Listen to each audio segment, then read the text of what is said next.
et bienvenue dans l'interview. Aujourd'hui, je reçois Rudy Demotte. Bonjour. Bonjour. Ministre-président de la Fédération Wallonie-Bruxelles, PS. Tout d'abord, une réaction face à ces images que vous avez dû voir hier de violences policières en Catalogne lors du référendum indépendantiste. Je vous propose 3 types de réactions. Première réaction, réaction A, la violence n'a pas sa place dans une démocratie européenne. Réponse B, force doit rester à la loi. Réponse C, les Catalans ont gagné la bataille de l'image. Alors, quelle est votre réaction, Rudy Demotte ? Je suis très tenté par la réponse A. D'abord sur mon exécration de la violence dans toutes ses formes. Et singulièrement quand elle part des forts. L'État contre les citoyens, ça ne me plaît pas. Et puis, la bataille de l'image est gagnée aussi. Parce que même si on avait des doutes sur le mouvement indépendantiste, là, clairement, la sympathie a versé dans le camp des indépendantistes. Donc, ça va être compliqué à gérer à l'échelon européen aussi. Alors, un des premiers qui a réagi, en disant à peu près la même chose que vous, sur violence et démocratie, c'est Charles Michel, le Premier ministre.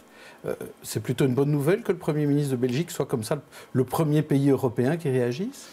Moi, je n'ai pas considéré cette intervention comme inopportune. Je pense qu'elle trouvait sa place. Elle était justement mesurée parce que ce qu'elle dénonce, c'est essentiellement l'usage de la violence. On ne peut pas dire que le gouvernement central espagnol ait fait montre de beaucoup d'esprit, de dialogue, de négociation et d'ouverture. En tout cas, c'est la perception qu'il en a donnée. Et hier, il a démontré par l'usage de la force.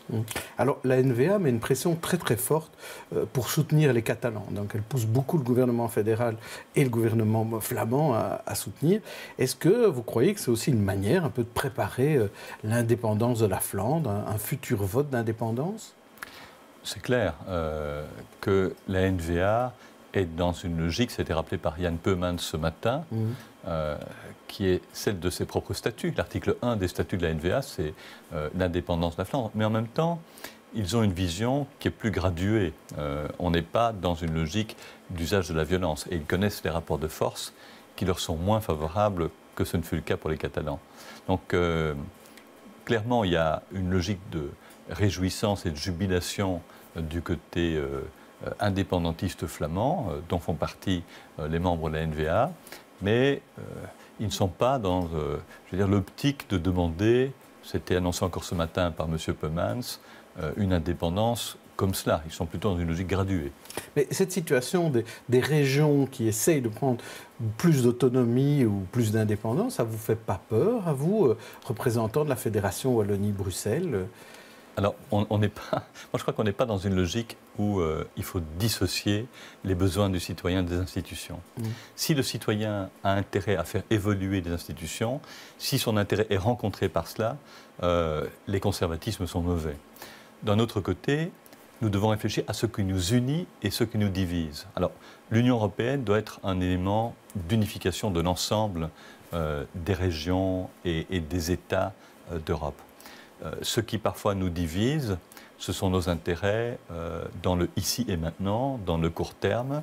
Et donc cet équilibre et cette balance entre les deux doit peser dans la décision politique. Mais je suis un anti-dogmatique. Donc partir d'un principe qui est la régionalisation est bonne en soi, non, c'est les formes qui doivent être étudiées.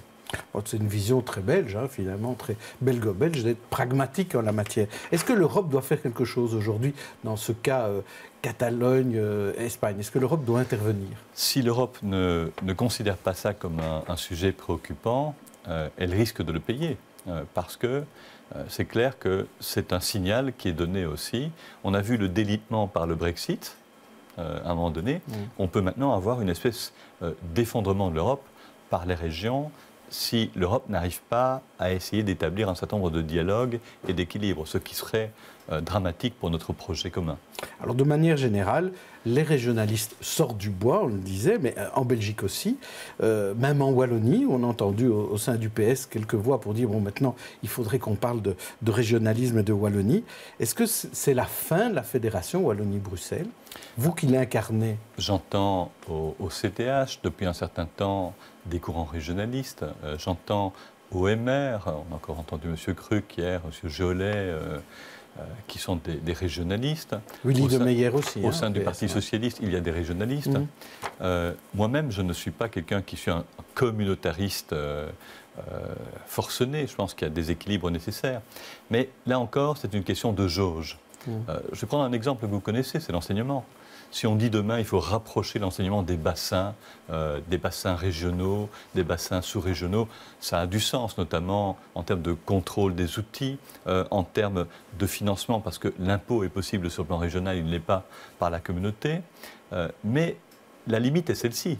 Est-ce qu'on est prêt à mettre demain le statut des enseignants dans les mains des régions? Est-ce qu'on est prêt à mettre et d'avoir des enseignants qui, tout à coup, passant de Wallonie à Bruxelles ou l'inverse, perdraient des avantages ou tout simplement la souplesse de leur métier. Même chose pour les étudiants, les élèves. Est-ce que des diplômes demain vont être délivrés différemment en Wallonie et à Bruxelles? Alors si on dit c'est possible et on va faire de la concertation, ça je n'y crois pas. Je vois qu'à chaque fois qu'on divise, regardez les périodes de vacances par exemple aujourd'hui qui font l'objet de polémiques, et ça ne marche pas. Donc il faut garder de la cohérence. Donc la norme doit rester à la Fédération Wallonie-Bruxelles. Je plaide pour que la norme soit effectivement entre les mains des francophones. Alors, vous parlez des congés. Justement, est-ce que Mme Schins et Mme Krevits doivent se parler et trouver une solution pour ces congés scolaires asymétriques? Alors, c'est très compliqué parce qu'on est dans des légitimités différentes. Donc, leur dire, parler ensemble, si elles ne sont pas d'accord, qui a raison sur l'autre? Voilà un des modèles sur lequel va venir buter, en quelque sorte, le repli sur soi-même. Donc, on a beau être de bonne volonté, il n'y a pas une légitimité qui l'emporte sur l'autre. Donc, il n'y aura pas de solution. Donc, en clair, s'il n'y a pas, à un moment donné, une capacité d'entendre l'autre, ce sera compliqué. Mais à ce stade, je ne vois pas encore de raison pour que l'une ou l'autre abandonne. Et donc, on est dans une situation de blocage. Alors, Rudy Demotte, on est parfois surpris à la rédaction parce qu'on a l'impression que vous marquez la ministre Schins à la culotte. Comme si vous n'étiez pas sûr que le CDH était vraiment encore un partenaire loyal. Chaque fois qu'elle a inauguré une école à la rentrée, eh bien, vous en inaugurez une autre, pratiquement en même temps. Alors, il y a deux ministres de l'Éducation à la Fédération? Alors, on peut prendre ça comme ça, mais je pense que la lecture la plus correcte est différente. En l'occurrence, Marie-Martine Schins, dans les périodes de troubles qu'on a connues, entre le PS et le CDH, a toujours été quelqu'un qui respectait une ligne et son métier. Et nous sommes partagés les tâches depuis longtemps, notamment dans le pacte d'excellence. Nous avons été ensemble rencontrer de nombreux pouvoirs organisateurs. On poursuit ce travail. Et lorsque Marie-Martine Schins exprime un certain nombre de besoins en matière de refinancement, je les soutiens aussi. Donc nous avons là une collaboration que je peux qualifier de symbiotique. Donc ce n'est pas de concurrence, mais une collaboration. Alors le budget, vous l'avez présenté, vous l'avez bouclé fin de semaine dernière. On a l'impression que c'est un peu le Père Noël avant l'heure, puisque pratiquement tous les budgets augmentent. Ça veut dire qu'il n'y a pas d'austérité en Fédération Wallonie-Bruxelles? Comment on peut expliquer ça? D'abord, je suis vraiment choqué par cette expression de Père Noël parce qu'on n'y est pas du tout. On a un budget de 10,5 milliards d'euros. Et nous avons fait quelques modifications qui sont des modifications répondant à des besoins de base, notamment en accueil de la petite enfance, en appui à la recherche. La semaine dernière, on disait qu'il y avait quasiment 8 chercheurs sur 10 qui n'aient pas les moyens de procéder à la recherche. On a augmenté les moyens. Et ce qui va d'ailleurs créer de la richesse pour le pays, pas seulement pour la Fédération Wallonie-Bruxelles. Je termine en disant que nous arrivons finalement à améliorer le solde brut. C'est-à-dire que quand on regarde l'augmentation de nos recettes, l'augmentation de nos dépenses, on gagne 91 millions d'euros. Donc finalement, c'est une bonne opération. Donc ça continue à être bien géré. C'est ça la question. Et on avait serré les vis tout au début. En quelque sorte, on avait mis des mécanismes dont aujourd'hui on bénéficie.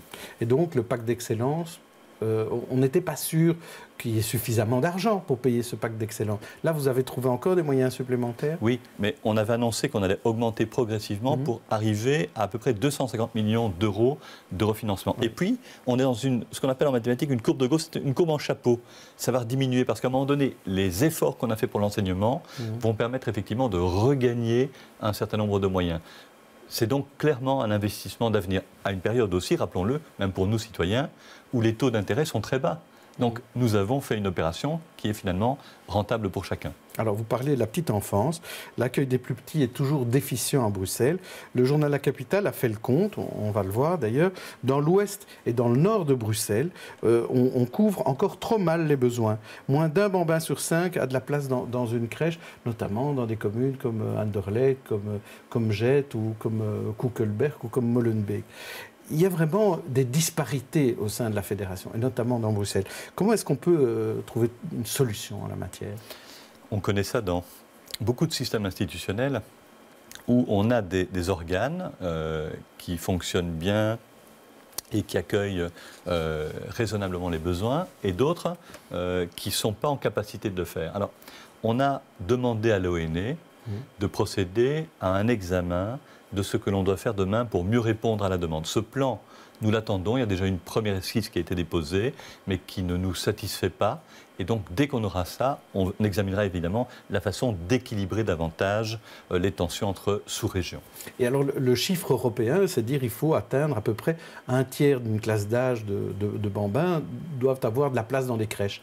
Ça vous semble un bon chiffre, ça, un tiers Alors, on travaille... Dans la vie de tous les jours, est-ce que c'est un tiers des parents qui peuvent mettre leur enfant dans une crèche? On travaille évidemment sur ce qu'on appelle un benchmark, c'est-à-dire une comparaison de ce que l'on fait ailleurs. On connaît le chiffre européen.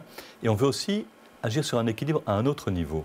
C'est entre l'accueil par des accueillantes et les structures collectives. Il faut évidemment soutenir d'abord les structures collectives, mais ne serait-ce que cette année, nous avons augmenté de 6 millions d'euros les moyens pour améliorer le statut des accueillantes, parce que là aussi, c'est une souplesse qui parfois aide à rencontrer une situation. Donc on peut doper un peu le nombre de places grâce à ces accueillants. Exactement. Merci Rudy Demotte. Demain, je recevrai Marie Nagy, nouvellement défi, à votre place. Et d'ici là, je vous souhaite à tous une bonne journée et une bonne soirée.